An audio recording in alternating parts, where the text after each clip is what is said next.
Do you realize, though, it bummed out a lot of people that you announced your retirement? You know that, right? Yeah, well, yeah, and I get it because I love the people.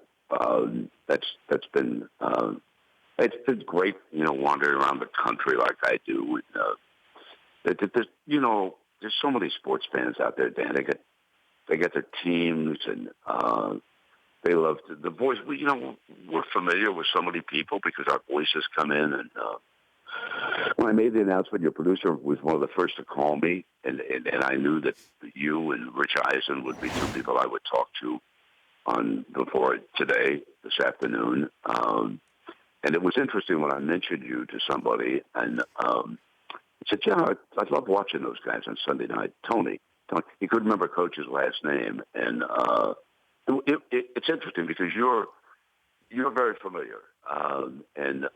We switch over on Sunday night. I know I do when I'm around. And it's interesting to watch how you produce the show at NBC and you bring the late games up late because they just ended and that audience is flowing over there. And then you go back to the major story before you get out to the field in the game. And you're very familiar. And I got that. I understand that. And I love talking ball. I love being a guest in somebody's living room, and I. But enjoy you're going talking town with to town, though, Brent. I mean, you're going into college towns, and I said this you. Right. yesterday that you can go into Ames, Iowa, on a Tuesday night and make it a big deal that you're in town and you made it. And you brought passion, and that's the first thing I think that leaves you in this business is your passion, and it never left you. Well, yeah, because what I thought you mentioned Ames and Iowa State.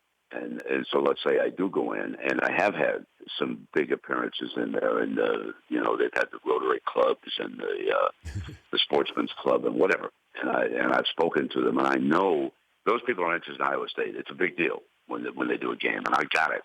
And I didn't care if it was Iowa State or if it was the Chicago Bears.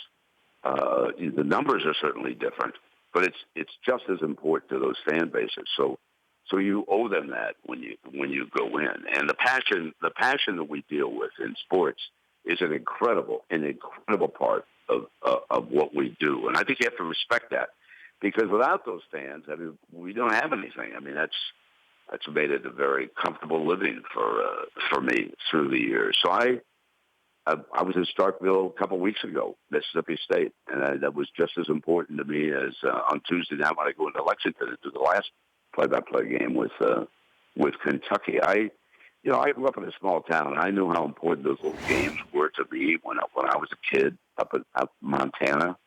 And I love the fans. I love them dearly. The Dan Patrick Show, weekday mornings on Audience.